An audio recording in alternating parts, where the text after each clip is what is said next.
truth. So today, we're looking at a pretty singular, honestly mesmerizing page of art and poetry by chemist MacKenzie. Yeah, it's really something else. It is. It's titled The Beauty Atom, and it actually comes from a book called Beauty Within the Art of Soul. Right, which is a great title, by the way. Oh, absolutely. And our mission for this deep dive is to basically figure out why a creator would take the cold, hard physics of atoms and nuclei and use it to explain something as deeply human and, subjective as the soul and how we experience beauty. It's a huge leap to make. It really is. So to everyone listening, think back to the last time you saw a classic old school science diagram. Oh, like a rendering of an atom in a high school textbook. Yeah, exactly like that. You have that tight little cluster of the nucleus right in the center, and then those perfectly elliptical rings orbiting around it. It looks like a tiny, perfectly predictable solar system. Right, because it's a mechanism. It's quantifiable. It is literally physics. How often do you really think of your own soul as a structural scientific mechanism? Probably never. Right.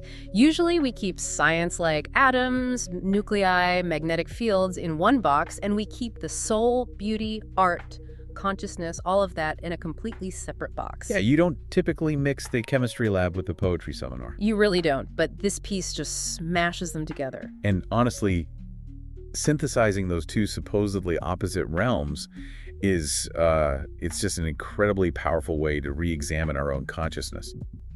By applying the rigid framework of physics to the subjective experience of awe, this work kind of forces you to look at your capacity for beauty differently. Not just as an emotion, you mean? Right. Not just as a fleeting emotional reaction, but actually as a functional mechanical aspect of who you are. Wow.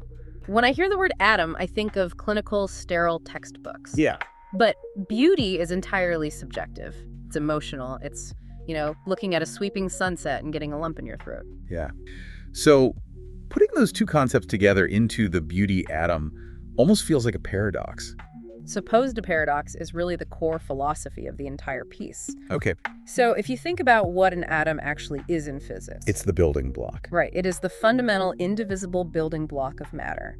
You literally cannot have a physical universe without atoms holding it all together. They are the absolute baseline requirement for anything we can touch or see to even exist. Exactly. So by defining an atom of beauty, MacKenzie is taking that analytical weight and suggesting something pretty radical about human existence. Which is? The thesis here is that beauty isn't just a nice bonus to our lives. It's not just the icing on the cake. No, it isn't just a fleeting, luxurious feeling that happens when you listen to a good song or look at a nice painting. Right. Beauty is a fundamental, indivisible building block of the human soul. Oh, wow.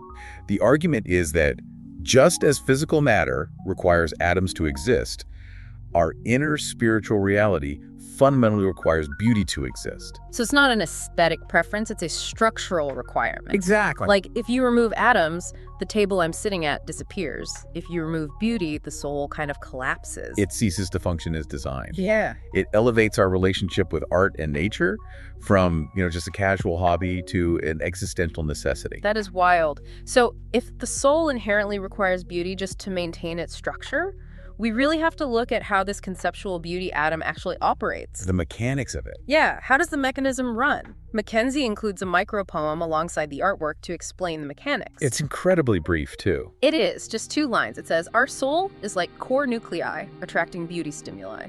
And those 12 words carry a massive amount of mechanical implication. Wait, okay, so if the soul is the nucleus, like the heavy, dense center of an atom, then this poem is suggesting beauty operates like the electrons whizzing around it.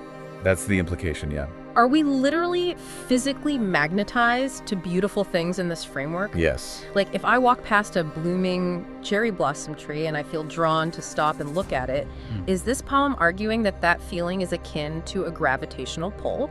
The word attracting is the absolute linchpin of that poem. Attracting, right. It explicitly implies a gravitational or magnetic force.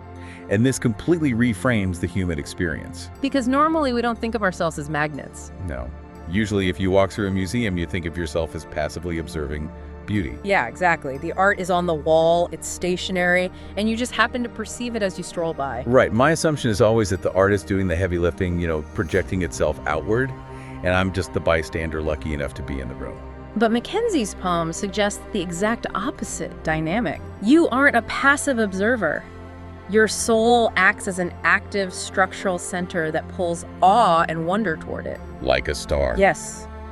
Just as a massive star pulls in surrounding dust and gas through its own gravity, or a nucleus holds onto its electrons through an electromagnetic force. Your soul is constantly exerting a field of attraction. It is actively pulling beauty stimuli from the surrounding environment into your inner orbit. I'm just trying to wrap my head around the scale of that. It's huge. It means that when you feel moved by a piece of music or, I don't know, an unexpected kind gesture, it's not just a happy accident. No. It's your internal machinery doing exactly what it was engineered to do. It is successfully exerting its magnetic pull on the world around you. The implication is that we are built to be engines of attraction. The soul isn't an empty vessel waiting to be filled. Right. It is a dense gravitational core demanding to be fed by the environment. Okay, so if the soul is constantly exerting this invisible magnetic pull, we have to ask what that actually looks like in practice. Because you can't normally see gravity. Exactly. How do you visualize an invisible philosophical force?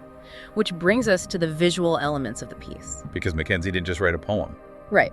The visual execution is where this abstract physics lesson actually materializes into something you can see. And without the visual component, the philosophy remains entirely academic. The painting is the proof of concept. Yeah. Let's paint the picture for you, because the way this is rendered is so vital. The overall feel of the painting is incredibly ethereal. It's built on these sweeping, translucent lines and deep, resonant colors. If you look at the top half of the painting, you see these swirling, interlocking blue orbs. And they aren't just solid fields of blue. Right. They contain these bright white, star-like clusters inside them. Then, right in the center of the composition, anchoring the whole thing, there is this distinct, dark, abyssal blue circle with a bright, glowing center. The core. Yes, but what really draws your eye is that this central blue circle is encased in a distinct ring of tiny red dots. And that red dotted ring is clearly meant to act as a visual anchor. It commands your attention amidst all the cool, flowing blues and whites that dominate the rest of the canvas. Here's where it gets really interesting. Okay. Looking at this painting, trying to decipher what exactly MacKenzie has mapped out, I honestly can't tell if I'm looking through a microscope at a literal atom or if I'm looking through a telescope at a distant galaxy. Oh, wow. I mean, the blue orbs look like they could be microscopic electron clouds, but those white dots inside them look exactly like constellations of stars in deep space. That ambiguity is central to the artist-philosopher intent, though. Do you think so? Absolutely. The merging of the microscopic and the macroscopic isn't an accident. It's a deliberate philosophical statement about the nature of consciousness. I see the connection, but why blur the lines so completely? Like, if the title is The Beauty Atom, why make it look like a galaxy at all? Well, think about the types of phenomena that inspire the greatest sense of awe in human beings. Oh, okay. We are typically humbled by two extremes. The unimaginably small, like quantum mechanics and atomic structures. Right, the stuff we can barely comprehend. Exactly. And the unimaginably large, like galactic superclusters and nebulae. Yeah, looking at the night sky. So by making the inner, microscopic workings of a single human soul look indistinguishable from massive cosmic formations, MacKenzie is elevating the scale of our inner lives. It's the classic philosophical concept of as above, so below. Perfectly said. The artwork is showing us that the internal landscape of human consciousness is as vast, as complex, and as majestic as the universe itself. When you look inward to examine your own soul, you aren't just looking at a tiny, confined space hidden inside your chest. You are looking at a galaxy of potential. The soul is both the atom and the cosmos simultaneously. Exactly. That is a wild shift in perspective. It really makes you realize you aren't just this tiny, insignificant observer standing in a massive universe. Right. The capacity you have to perceive a beautiful piece of poetry or a stunning landscape is powered by an internal structure that is just as complex as a nebula. It entirely recontextualizes the human experience.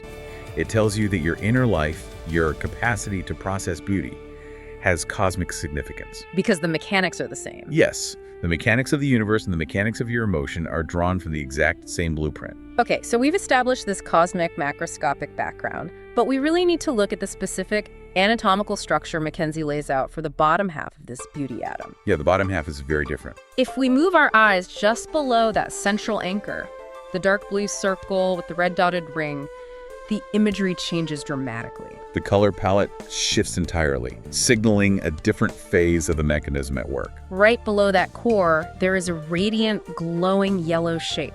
It looks almost like a teardrop, or more accurately, a vibrant, burning flame. And this yellow flame is surrounded by a really soft, luminous green and teal aura. It's remarkably bright and warm, which creates a huge contrast against all the deep, cold blues above it. It really pops. It does. And framing this flame, flowing downward to the very bottom of the painting, are these sweeping, translucent white waves. They look almost like falling veils of light. Those sweeping white waves are structurally crucial to understanding the physics of the piece. They aren't just decorative background elements. Not at all.